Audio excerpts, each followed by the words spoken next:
Ito makinig kayo sa lahat ng mga DDS dyan or pro Duterte.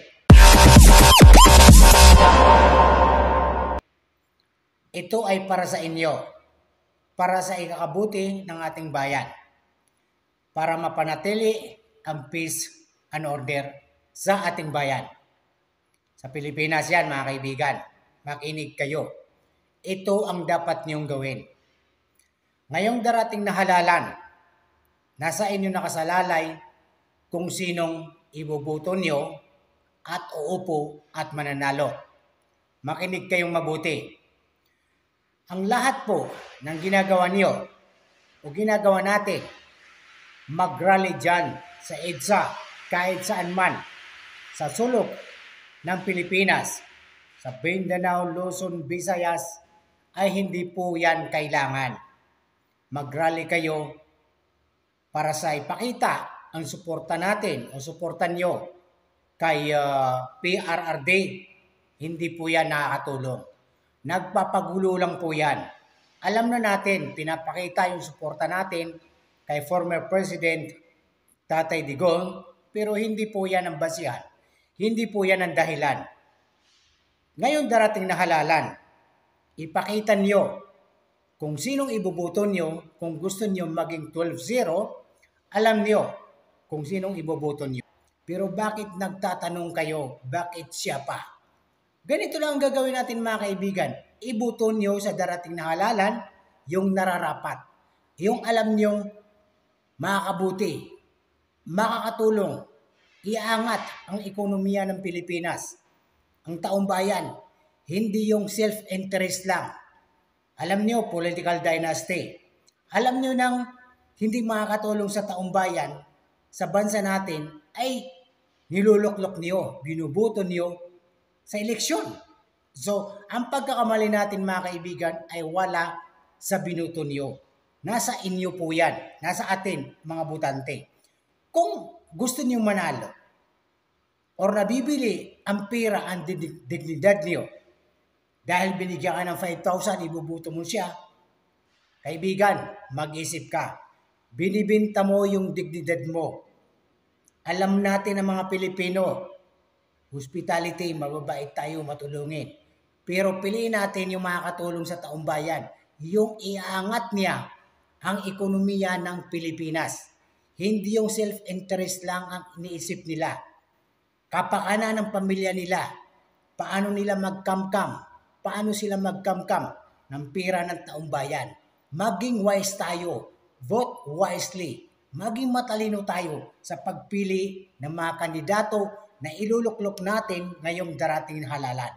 Alam mo kung masakit sa atin dahil si Duterte ay sinasabi nila kinidnap. Pero nandun na tayo dahil oras niya yan. Nakatadhana yan, nakatakda yan na mangyari sa kanyang buhay. Maging wise po tayo mga kaibigan.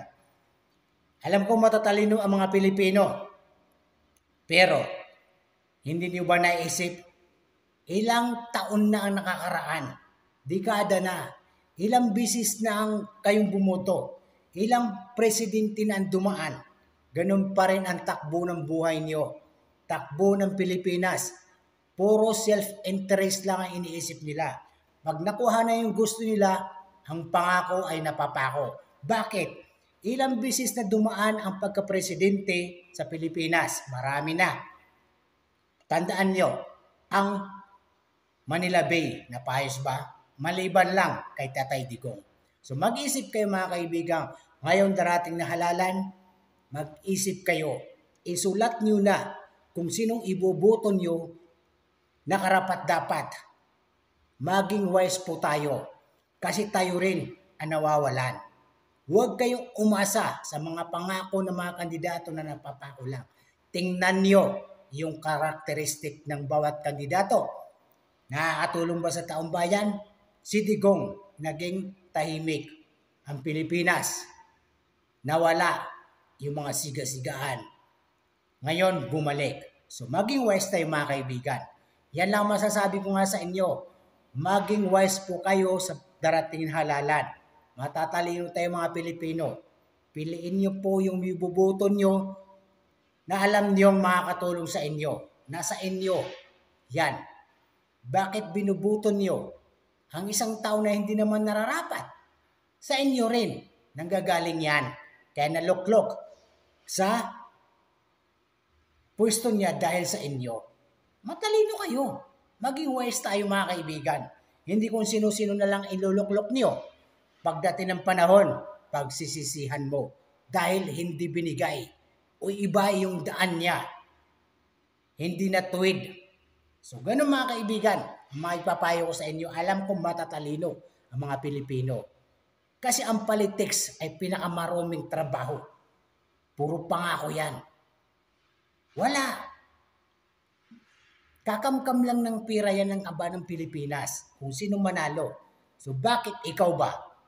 Sigurado ka na ba na ibubuto mo yung karapat-dapat sa darating na halalan? Maging wise lang po tayo mga kaibigan.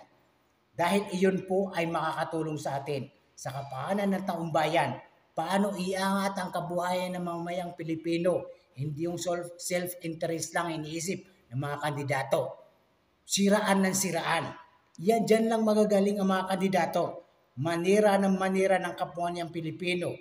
Makuha lang ang kanyang kagustuhan. Maluklok lang. Bakit? Maraming kandidato, puro pangako lang. Ito yung dahilan mga kaibigan. Kawalan ng tiwala sa sarili. Inggit. Gustong angkinin ng lahat. Hindi kontento kung ano meron siya. Yan ang mga ibang kandidato, mga ibang Pilipino. Yan ang sumisira sa ating lipunan, sa ating bansa. Sip-sip. Walang paninindigan, mapanira at sinungaling sa mga pangakong binitawan sa taong bayan. So bakit iluluklok mo ngayon ang alam mo nang hindi makakatulong? Puro pangako, puro salita, wala naman sa gawa. Kasi marami sa atin. Sa mga kandidato, naluklok, kasipsipan. Ang dami. Iyan po ang gawain ng mga ibang matataas na opisyal sa atin. Sip-sip. Bayaran. Mukhang pera. Pinapabili ang dignidad. Binibinta ang dignidad. Makuha lang ang kanyang pansarili. Self-interest, ika nga. So bakit ibubuto natin sa darating na halalan ang mga taong mapanira, sip-sip, nonchalant, walang ginawa, kundi magkamkam ng pera ng taong bayan. So huwag niyo pong ibuto. Nasa inyo yan. Nakasalalay po sa inyo kung sinong mananalo ng kandidato. Kahit mag-rally pa kayo na mag-rally dyan, makakatulong ba yan? Hindi po yan makakatulong sa taong bayan. Hindi rin po yan makakatulong sa ekonomiya ng Pilipinas. Maging matalino tayo. Wala po yan. Kasi kung mag-rally kayo ng mag-rally Luzon, Visayas, Mindanao, NCR, ay hanggang ganun lang po. Sawa na ang lahat sa kasipsip. Sawa na ang lahat magparada, magparinggan, maging tahimik ka lang. Ang taong bayan sa inyo nakasalalay ang kapakanan kung paano maiangat ang ekonomiya ng Pilipinas. So lalabas kayo ngayong darating na halalan, iboto niyo po kung sinong nararapat. Kung sa palagay niyo ay siya na ang dapat. Kagaya ni Sara Duterte, may paninindigan. Ako hindi ko sila kilala personally, pero nakikita ko sa kanila, iyong bansa natin ay angat ang ekonomiya. Magiging peaceful po ang bansa natin pag sila nakaupo. Kaya piliin po natin mga kaibigan, huwag po tayo maniwala sa mga pangako na wala naman katuturan. Wala naman binibigay sa atin. Hindi nakakatulong, puro pangako lang na napapako. Maging wise po tayo, vote wisely sa darating na halalan. Yan lang po ang makakatulong sa ating mga kababayan. Vote wisely sa darating na halalan. Maging matalino po tayo, huwag po tayo maging sip-sip, nonchalant. Hindi po yan nanggagaling sa taong bayan. Kung sinong ibubuto nila para maging sip-sip, nanggagaling po yan sa inyo. Kung sino pong ibubuto niyo sa darating na halalan na iluluklok natin, Kung alam natin na siya po ang makakatulong sa atin, ang magpapaangat na ekonomiya ng taong bayan, let's go. Go for it. Yan lang po mga kaibigan ang dapat natin gawin. Iwasan po natin kung magsalita na kung ano-ano na ikakasira ng ating sambayanang Pilipino. Maging wise tayo. Maging honest tayo sa ating tungkulin.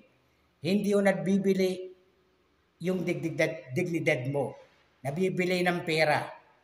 Kasi yan po ang kalakaran sa ating bansa.